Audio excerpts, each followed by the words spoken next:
예레미야서 18장 1절에서 12절 말씀 같이 한 목소리로 읽겠습니다. 여호와께로부터 예레미야에게 임한 말씀이 이르시되 너는 일어나 토기장의 집으로 내려가라.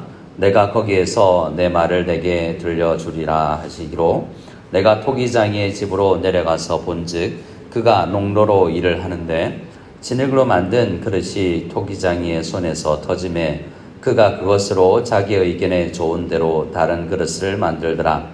그때 여호와의 말씀이 내게 임하니라. 이르시되 여호와의 말씀이니라.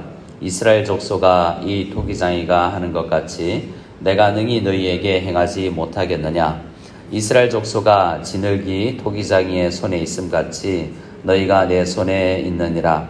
내가 어느 민족이나 국가를 뽑거나 부수거나 멸하려 할 때에 만일 내가 말한 그 민족이 그의 악에서 돌이키면 내가 그에게 내리기로 생각하였던 재앙에 대하여 뜻을 돌이키겠고 내가 어느 민족이나 국가를 건설하거나 심으려 할 때에 만일 그들이 나 보기에 악한 것을 행하여 내 목소리를 청종하지 아니하면 내가 그에게 유익하게 하리라고 한 복에 대하여 뜻을 돌이키리라.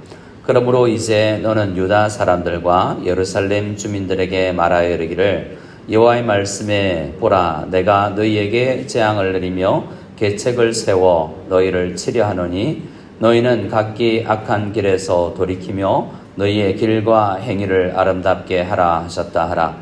그러나 그들이 말하기를 이는 헛되니 우리는 우리의 계획대로 행하며 우리는 각기 악한 마음이 완악한 대로 행하리라 하느니라. 아멘. 오늘과 18장과 19장 말씀까지 쭉 보면 이 토기장이 또 토기에 대해서 이야기를 합니다. 하나님께서 예레미야에게 뭘 보여주시고 또 그것에 대한 설명을 해주시는데요. 하나님께서는 이런 일을 자주 하십니다. 요한계시록에 보면 세례 요한에게 사도 요한에게 하나님께서 보라라고 말씀하시고 보는 것으로 부족할 때 또 말씀을 들려주시죠. 또 듣는 것으로 또 부족하여서 항상 보는 것과 듣는 것이 함께 가는 것인데 하나님의 해석이 그 보는 것을 해석하는 것입니다. 그래서 우리도 세상에서 많은 것을 보겠지만 하나님의 말씀에 의해서 우리가 보는 것을 해석하고 우리의 바른 세계관으로 삼아야 될 것입니다. 하나님께서 예레미야에게 어떻게 하라고 하십니까? 2절 말씀에 보면 너는 일어나 토기장이의 집으로 내려가서 있으면 거기서 내가 말을 들려줄 것이다 라고 이야기합니다. 그리고 예레미야는 가서 봅니다. 먼저 말씀대로 순종해서 보죠. 내가 토기장의 집으로 내려가서 본즉 그가 토기장이가 농로로 일을 하고 있다라고 이야기합니다. 여기서 농로라는 것은 원형 운동을 하는 모든 기계를 농로라고 이야기하는데요. 우리가 흔히 요즘에 물레라고 하는 도자기를 만들 때 이때는 전기가 없으니 발로 돌려서 진흙을 그 위에 올려서 돌려서 도자기나 그릇을 만드는 그런 기계입니다. 토기장이가 그렇게 농로 물레 위에 진흙을 올려놓고 토기를 만들고 있습니다. 그런데 4절이 중요합니다. 진흙으로 만든 그릇이 토기장이의 손에서 터짐에 그가 그것으로 자기 의견에 좋은 대로 다른 그릇을 만들더라 라고 말하죠. 성경에는 이 토기장이 이야기가 여러 번 나오는데요. 대표적으로 이사야서 45장에 나오고요. 또 로마서 신약 성경의 로마서 9장에 보면 토기장이 이야기가 나옵니다. 근데 토기장이와 진흙으로 만드는 그릇을 이야기하지만 강조점은 좀 다릅니다. 오늘 예레미야 선지자에게 하나님께서 보여주신 것이 무엇이냐면 4절인데 진흙으로 만든 그릇이 토기장이 손에서 터졌다라고 이야기하죠. 여기서 진흙은 이사야서 45장에서 이야기하는 것은 아무 말도 하지 마라는 거거든요. 하나님께서 고레스 왕을 사용하시는데 이스라엘 백성들에게 내가 주권적으로 하는 일에 너희가 무슨 이렇게 저렇게 할 말이 있느냐. 내 주권이다 라고 이야기를 합니다. 그런데 이 예레미야 18장에 나오는 이야기는 조금 다른데요. 이 진흙이 하는 일이 있습니다. 진흙이 하는 일이 뭐냐면 토기장이의 손에서 터지는 거죠. 이유는 알 수 없지만 이 토기 진흙이 뭔가 살아 있어서 이 토기장이의 손길대로 뭔가 만들어지지 않는 것입니다. 그래서 이 토기장이의 손에서 터지는 이 진흙을 우리라고 이야기하는데요. 이 당시의 남유다 사람들인데요. 그것을 터지는 것을 두 가지로 설명을 합니다. 8절에 보면 만일 내가 말한 그 민족이 그의 악에서 돌이키는 터지는 행위. 그러니까 진흙이 돌이킬 수도 있고요. 또 10절 말씀에 보면 만일 그들이 나보기에 악한 것을 행하여 순종하지 아니하면, 그러니까 진흙은 순종하지 않을 수도 있는 이렇게 기계가 아니라는 것입니다. 그래서 우리의 인생은, 모든 사람들의 인생은 하나님께서 이 놀라운 이 전능하신 토기장이의 손길 속에 있는 인간이 적극적으로 긍정적으로 움직여서 이 신비한 결합을 통해서 우리가 빚어져 나가는 것입니다. 하나님은 이 진흙을 그냥 유기물 덩어리라고 이야기하지 않고요. 특별한 존재, 스페셜한 사람이라고 합니다. 우리 한 사람 한 사람이 다 달라요.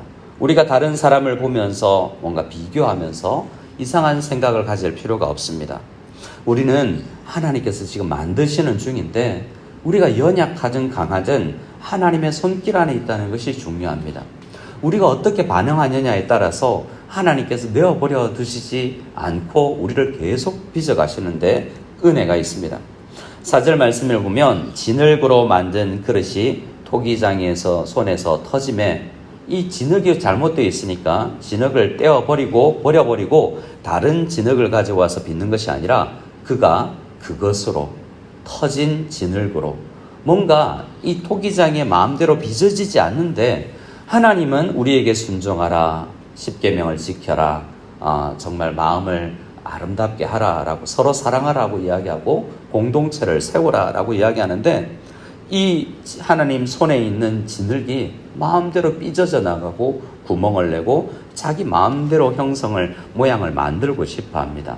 그런데 하나님은 그것을 가만히 두지 않으십니다. 그것으로 자기 의견에 좋은 대로 다른 그릇을 만듭니다.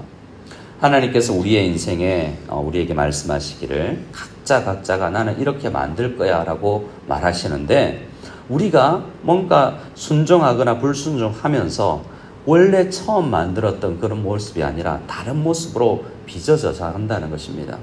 오늘 이 말씀에서 우리에게 이야기하는 것은 아름답게 빚어질 뿐만 아니라 이렇게 불로 구워져서 아름답게 유약을 바르고 그림까지 그려져서 아름다운 색칠, 그냥 깨어 부숴버리는 그런 질그릇이 아니라 아름다운 예술작품 같은 그런 그릇을 만들고자 하시는구나 라는 것을 깨닫는 것이 중요합니다.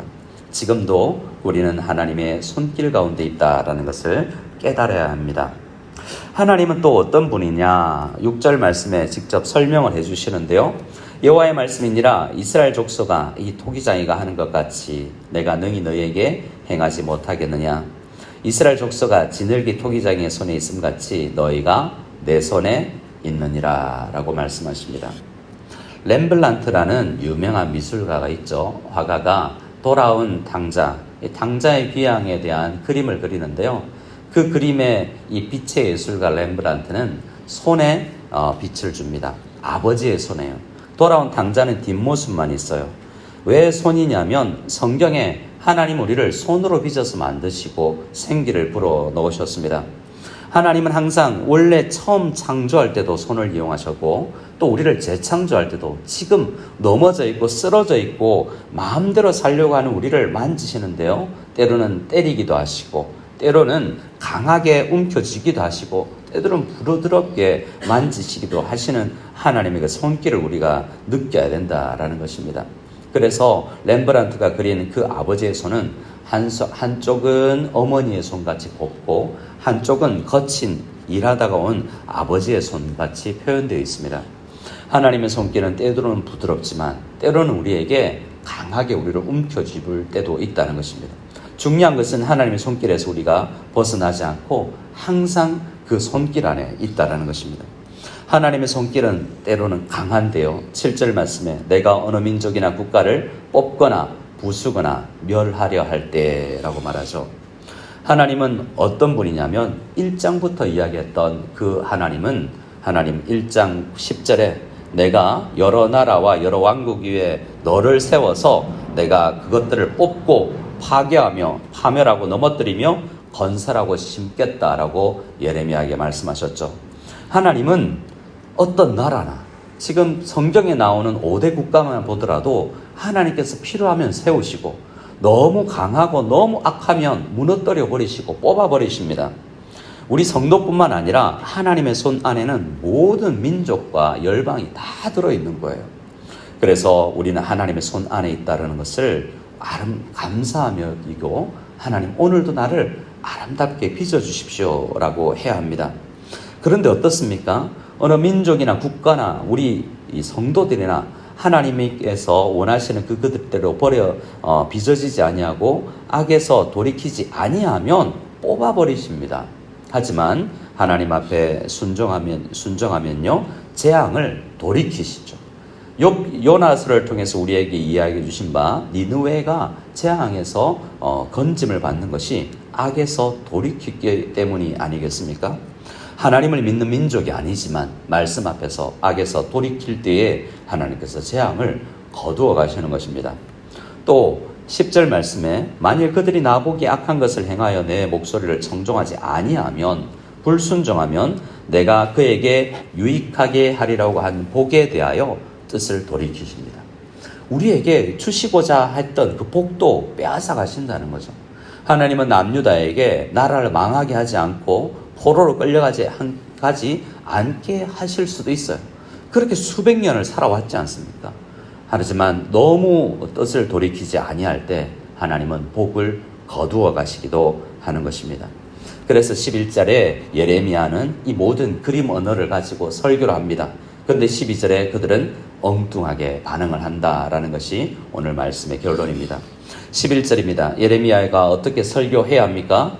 하나님은 이렇게 말씀하십니다. 그러므로 이제 너는 유다 사람들과 예루살렘 주민들에게 말하여 이르기를 여호와의 말씀에 보라 내가 너희에게 재앙을 내리며 계책을 세워 너희를 치려 하노니 너희는 각기 악한 길에서 돌이키며 너희의 길과 행위를 아름답게 하라 라고 하십니다.